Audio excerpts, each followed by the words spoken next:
Assalamualaikum warahmatullahi wabarakatuh.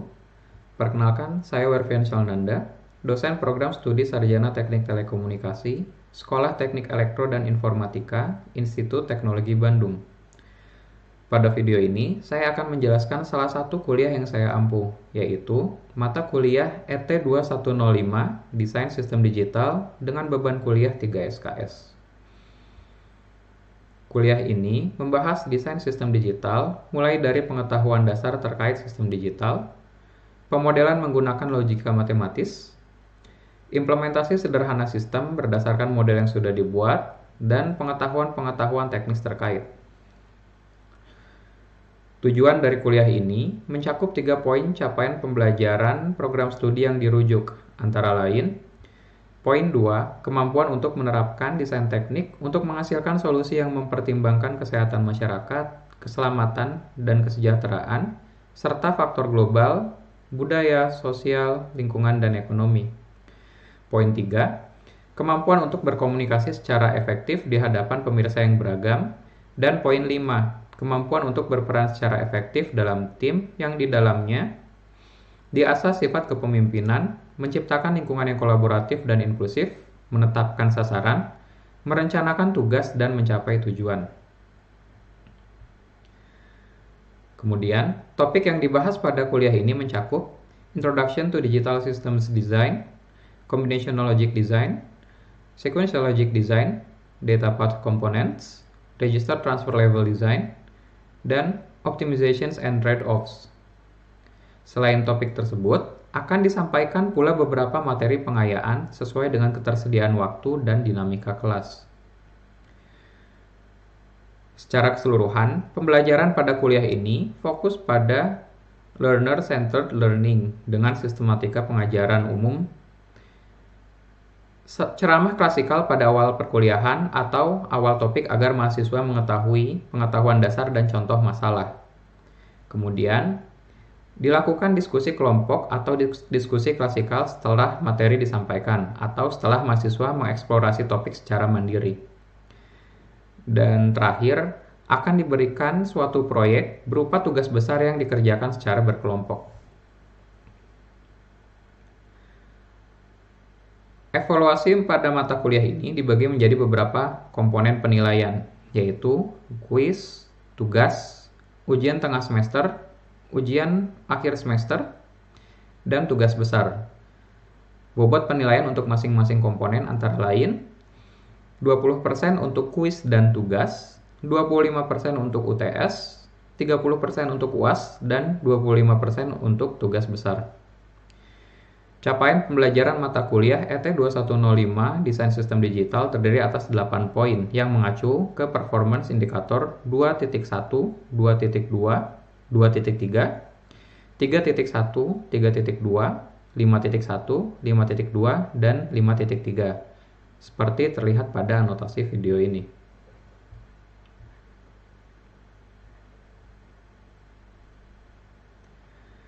Baik, selanjutnya saya akan menampilkan beberapa footage video perkuliahan ET2105 Desain Sistem Digital. Selamat menyimak. Baik, pada pertemuan pertama, sebelum saya masuk ke materi, biasanya saya akan menyampaikan informasi umum seperti yang sudah saya sampaikan pada bagian video sebelumnya. Saya akan perkenalkan diri saya, lalu saya akan menyampaikan capaian pembelajaran yang akan mahasiswa dapatkan selama perkuliahan beserta mekanisme asesmen yang saya lakukan. Berikutnya, saya juga akan menyampaikan capaian pembelajaran mata kuliah 8 poin seperti yang saya sampaikan juga di bagian video sebelumnya. Lalu saya akan sampaikan course outline, apa saja topik yang dibahas, materi yang disampaikan, beserta di sini ada materi pengayaan yang akan saya berikan apabila dinamika kelas dan sisa waktu perkuliahan memungkinkan. Lalu saya akan sampaikan pula bagaimana rasio atau proporsi komponen penilaian untuk nilai akhir mata kuliah ini. Lalu saya akan sampaikan aturan-aturan perkuliahan, dan di sini ada bagian yang berwarna merah. Ini adalah bagian yang dapat didiskusikan dengan mahasiswa. Yang pertama adalah berapa lama toleransi keterlambatan. Biasanya saya berikan rentang antara 0 sampai 15 menit. Namun ini bisa disesuaikan.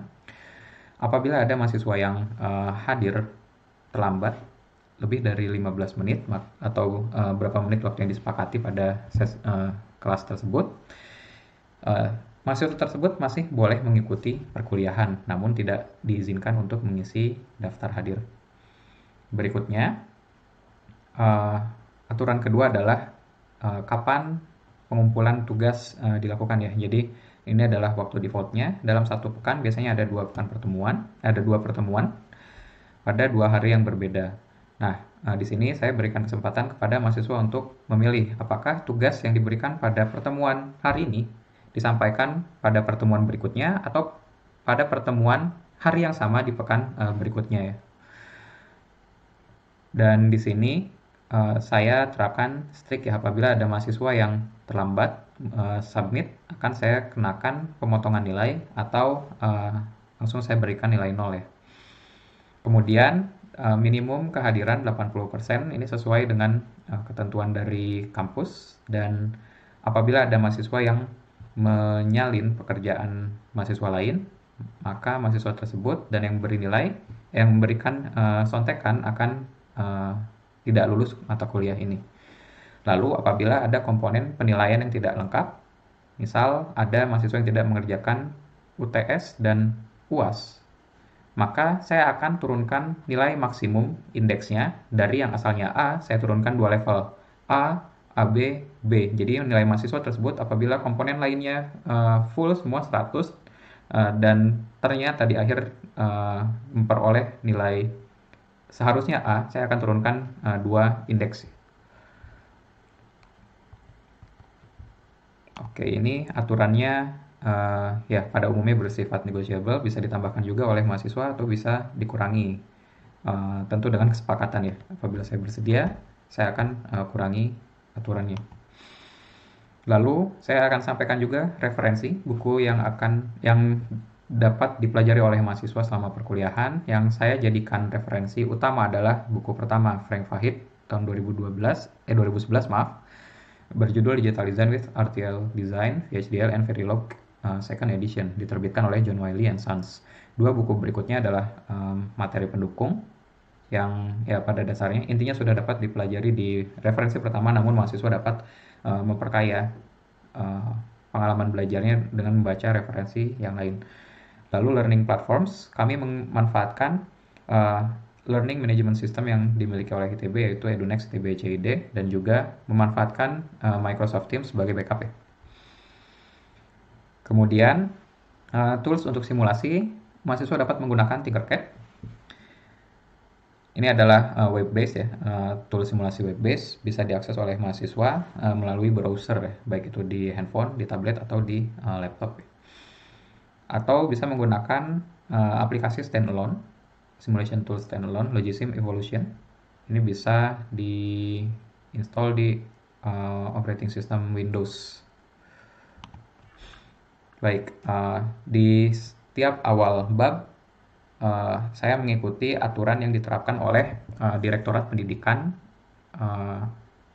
Institut Teknologi Bandung, di mana setiap slide mengikuti template seperti ini ya. Jadi ada foto dosen pengampu, nama, jurusan, dan judul bab ya. Judul bab dan identitas kuliah. Dan berikutnya saya akan sampaikan pula di awal topik, awal bab, bahwa konten yang ada pada slide ini termasuk teks, image, dan animasi itu diambil dari slide pendamping textbook Digital Design with RTL Design, VHDL and Verilog ya, referensi pertama mata kuliah ini. Atau saya juga akan tampilkan slide pertama ya dari slide pendamping aslinya ya. Sini ada copyright dimiliki oleh penulis Frank Fahid yang sudah memberikan kontennya cukup bebas ya.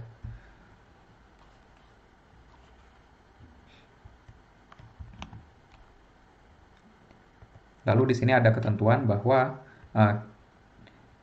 tidak boleh menyampaikan animasi ya, animasi pada website yang bisa diakses publik. Jadi mungkin untuk video kuliah akan saya lampirkan juga, namun di Google Drive ya, Google Drive yang mungkin bisa diakses publik tapi tidak bisa di search dengan mudah ya, berbeda dengan kalau saya upload video perkuliahan di YouTube. Baik, dan ini adalah section slide ya, section slide yang ada tambahan informasi segmen dari video yang saya sampaikan itu membahas tentang apa ya. Nah, setiap video perkuliahan itu diberikan durasi maksimum 5 menit ya, sampai dengan 5 menit, jadi akan ada banyak video dari satu bab materi yang disampaikan. Baik, ini informasi yang saya sampaikan di setiap awal perkuliahan, dan pada bagian video berikutnya saya akan tampilkan beberapa contoh footage ya, footage perkuliahan lampau yang telah saya laksanakan ya. Baik, terima kasih. Oke, jadi di sekitar kita itu banyak sekali perangkat digital ya, perangkat digital. Dan ini ada dua kelompok. Yang pertama itu untuk kepentingan umum, general purpose ya, bisa digunakan untuk berbagai kepentingan. Sedangkan yang bawah lebih ke keperluan spesifik. Kalau keyboard ya buat alat musik, memainkan lagu. Lalu ada ini untuk mengontrol kendaraan secara elektronik. Lalu di sini ada alat telekomunikasi. Kalau dulu ini spesifik untuk alat telekomunikasi, sedikit entertainment lah. Nah, kalau sekarang mungkin sudah bisa setara dengan laptop ya. Banyak sekali handphone yang spesifikasinya lebih tinggi daripada laptop, apalagi harganya ya. Nah, ada yang bisa menjelaskan apa yang dimaksud dengan digital ini? Nah, di sini udah ada contoh. Kita bandingkan antara sinyal analog dan sinyal digital ya. Sinyal analog seperti ini bentuknya. Kalau misalnya kita representasikan, dia memiliki nilai yang tak hingga ya, maksudnya banyak sekali kemungkinannya. Misalnya di sini ada 1,00, 1,01 itu berbeda ya, dianggap sebagai nilai yang berbeda. Dan ingat kalau misalnya kita dulu pernah belajar lah ya di SD, garis itu adalah kumpulan dari tak hingga titik. Nah, tak hingganya ini relatif ya, garis yang pendek, garis yang panjang sama-sama terdiri atas tak hingga titik. Cuman kalau secara relatif itu bisa berbeda ya nilainya. Lalu ini yang dimaksud dengan digital sinyal. Digital sinyal itu dia nilainya terbatas, terkuantifikasi ya, terkuantifikasi pada nilai tertentu saja.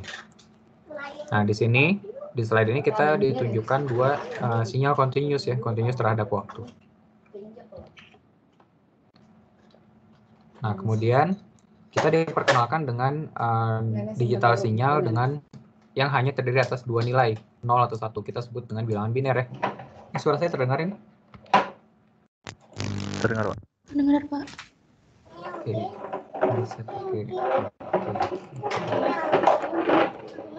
Di sini hanya ada dua kemungkinan nilai, 0 atau 1. Dan di sini kita diperkenalkan dengan istilah bit ya. Bit itu kependekan dari binary digit. Binary digit.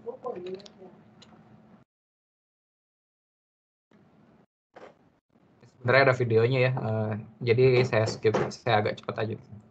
Nah, kemudian keuntungan dari sinyal digital jika dibandingkan dengan sinyal analog ya, mungkin sudah dipelajari dulu ya ketika sysdig, lalu ada pengolahan sinyal waktu continue atau waktu discrete. Lebih kurang materinya sama ya. Ketika kita mengirimkan suatu sinyal melalui medium ya, contoh di sini cellphone, transmissionnya agak jauh dan mungkin terjadi redaman dan lain-lain ya pada sinyal, sehingga bisa jadi sinyal yang diterima itu berbeda. Nah, kalau misalnya kita menggunakan sinyal analog, agak sulit untuk merekonstruksi sinyal yang diterima supaya bisa sama dengan sinyal yang dikirimkan. Di sini kita nggak tahu apakah sinyalnya harus diperkuat, diperlemah, dan banyak sekali kemungkinan yang terjadi gitu. Nah, sedangkan kalau kita digitasi misalnya melakukan kuantitasasi lah atas value dari sinyal ini atas tegangan ini, kita bisa merekonstruksi dengan lebih mudah. Kita gunakan ADC ya, analog to digital converter. Sinyalnya sudah terdigitasi ya. Nah, ketika kita mau transmisikan ke, ini ngerti ya maksudnya nih? Ini 0 terus jadi 1, 1, 0, 1, 1, 1. Ini representasi dari sini ya, hasil dari kuantisasinya. Ketika kita transmisikan melalui medium yang sama, sinyalnya pasti berubah ya bentuknya karena ada redaman, atenuasi, dan lain-lain. Nah, dengan demikian, memang di sisi penerima ada perubahan nilai, tapi kita bisa lakukan rekonstruksi. Nah, contohnya, kita gunakan periode yang konstan ya untuk melakukan sampling gitu, sampling suatu nilai, dan kita tetapkan apa istilahnya threshold ya, threshold. Kalau misalnya nilai sinyalnya, tegangan sinyal misalnya lebih rendah dari threshold tersebut, kita atur, kita set nilainya, bitnya menjadi 0. Sedangkan kalau di atas dari threshold tersebut, bitnya kita set sebagai 1 ya. Nah, contohnya seperti ini hasil rekonstruksi. Kita bisa memperoleh bentuk sinyal yang sama dengan sinyal yang dikirimkan ya, dengan sinyal asli. Nah, ini.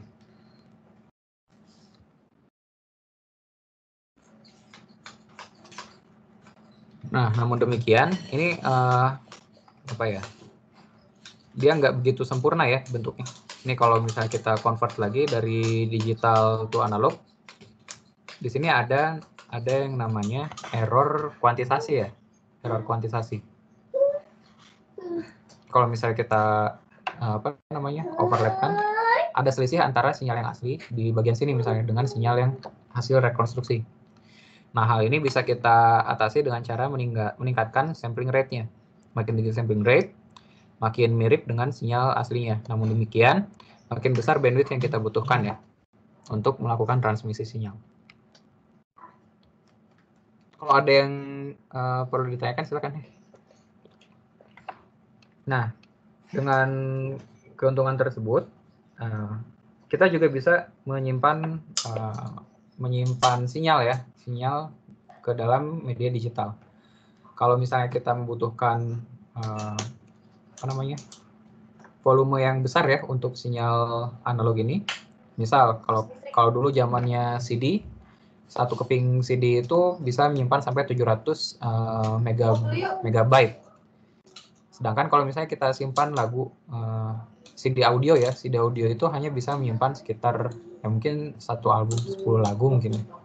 Jadi satu lagu sekitar 70 megabyte. Sedangkan kalau kita gunakan, kita konversi menjadi digital audio, jadi MP3 misalnya, kita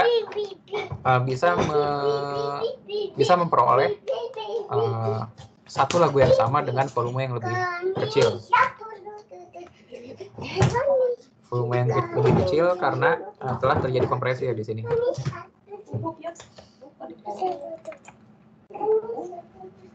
Nah, ini contoh ya proses yang sama seperti tadi. Kita lakukan kuantisasi, lalu kita konversi menjadi digital. Dan di sisi penerima, dia bisa mendengarkan suara yang lebih kurang sama. Nah, supaya bisa makin mirip dengan suara aslinya, atau istilahnya apa, high fidelity ya, high fidelity, sampling rate-nya harus lebih tinggi. Nah, kemudian dengan menggunakan sinyal digital, kita bisa melakukan kompresi ya. Kompresi asalnya, misal asalnya ada satu untayan sinyal sepanjang ini, berapa bit nih? 1, 2, 3, 4, 5, 6, 7, 8, 9, 10 bit. Kita bisa wakili dengan 2 bit saja gitu. Kalau misalnya 10 bit 0 berurutan, kita bisa tuliskan dengan 00. Kita wakili dengan 00. Kalau misalnya 10 bit 1 berurutan, kita bisa tuliskan 01 ya. Sedangkan untuk kombinasi bit lainnya, kita tuliskan sebagai 1x. 1x artinya x. Misal kita punya sinyal 01, 01, 01, 01. Maka kita tuliskan 1, 01, 01, 01. Nah, seperti itulah. Nah, kita coba lihat nih hasil kompresi dari baris bit, barisan bit ini. 10 bit 0 kita konversi menjadi 2 bit 0 sama. Yang di sini kita tambahkan satu header ya. Satu header, dan sisanya kita masukkan informasi yang sama dari barisan bit yang sama.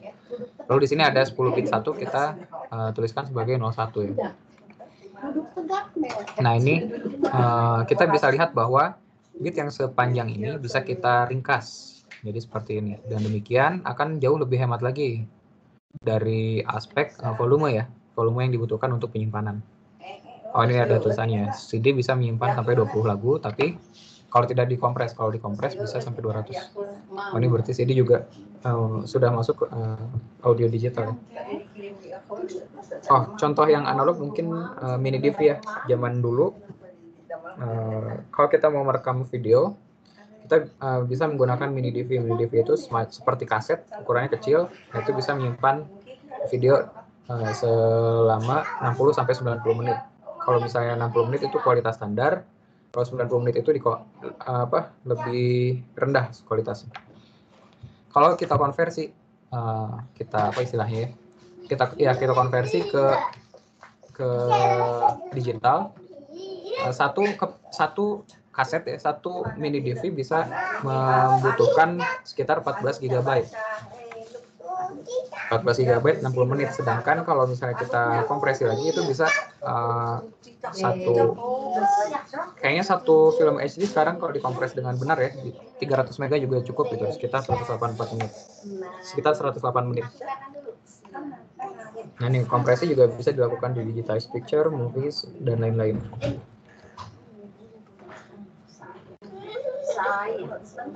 Nah, bagaimana kita menginput data sebagai binary ya untuk sistem digital kita. Nah, ini tergantung dengan dengan perangkat yang kita gunakan lah. Nah, di sini kita bisa melihat ilustrasi bagaimana fenomena analog bisa diproses dan kita kembalikan menjadi sinyal analog lagi. Sini ada proses-proses yang bisa kita lakukan. Misalnya sensor dan input lainnya ya bisa menghasilkan dua jenis output ya, elektrik sinyal dan digital data. Kalau elektrik sinyal ini kan dia sifatnya continue, analog lah ya, sehingga kita harus konversi dulu menggunakan ADC. Sedangkan kalau digital data bisa kita teruskan langsung ya. Contoh di sini ada sensor tegangan, sensor suhu dan kelembaban misalnya. Kalau kita gunakan DHT11 atau DHT22 itu langsung menghasilkan sinyal digital ya. Sinyal digital sehingga bisa langsung diteruskan ke digital sistem kita. Sedangkan kalau menggunakan sensor lainnya LM. Tutup ini. Misalnya sensor LM, dia menghasilkan elektrik sinyal sehingga harus kita konversi dulu menjadi menggunakan analog to digital converter. Sama ketika rekonstruksinya pun kita menggunakan digital to analog untuk mengubah digital data menjadi elektrik sinyal. Seperti itu. Nah, ini tergantung kondisi dari inputnya ya. Inputnya ada yang pada dasarnya biner, misalnya contohnya tombol tombol.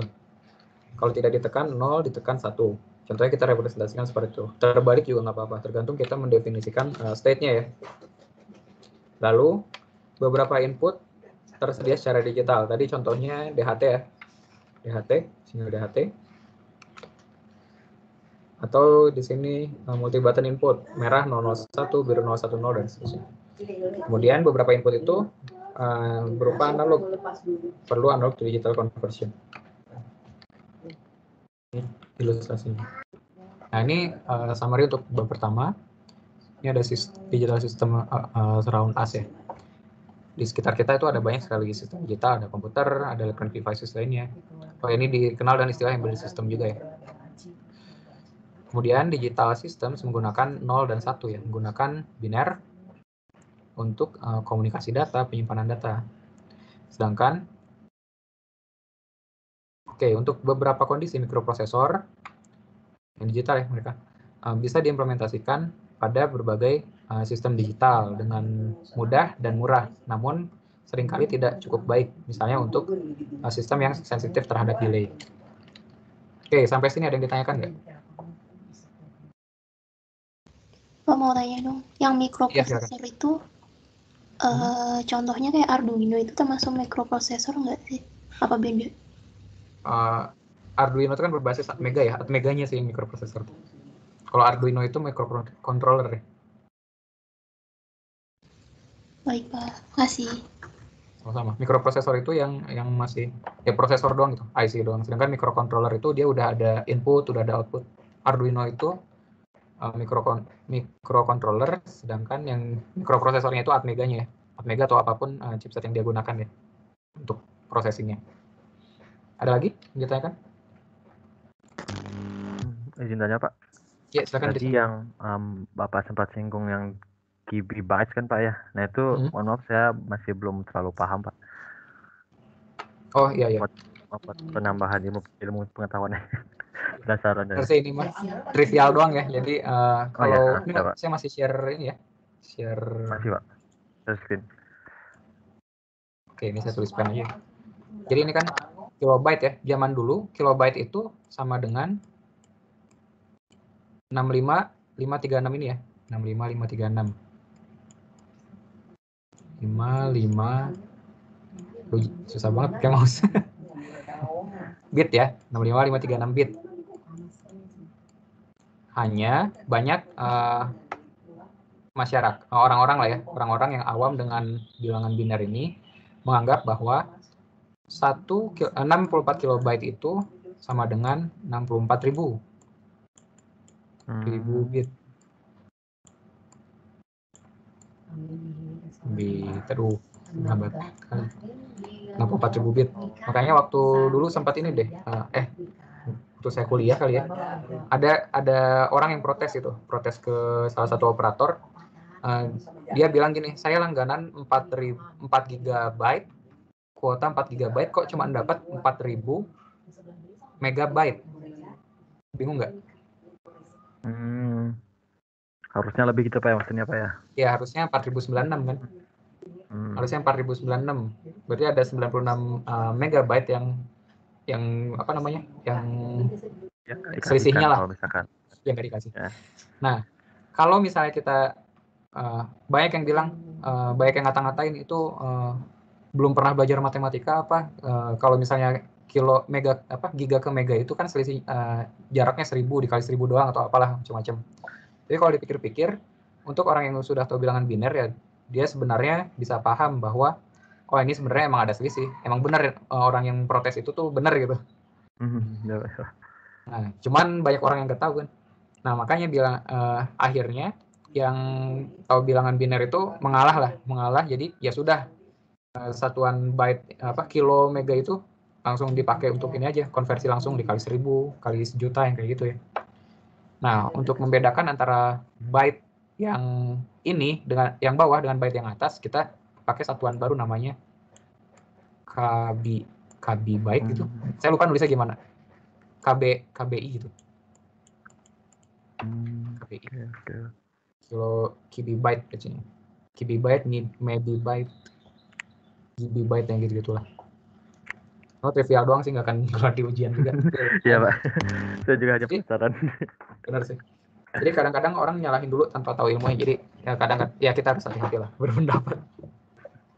Siapa? Baik, ada lagi yang ditanyakan? Ya, terima kasih kembali.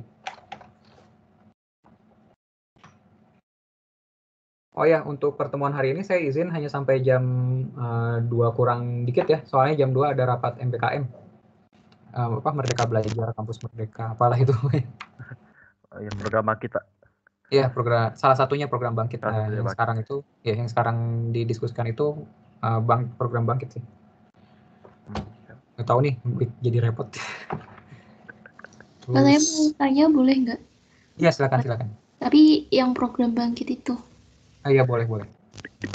Itu kalau misalnya diklaim semester depan, bisa apa nggak ya Pak? Ini saya matiin dulu recording, nggak apa-apa ya. Ini materinya udah beres, jadi recordingnya saya matiin. Ya Pak. Oke.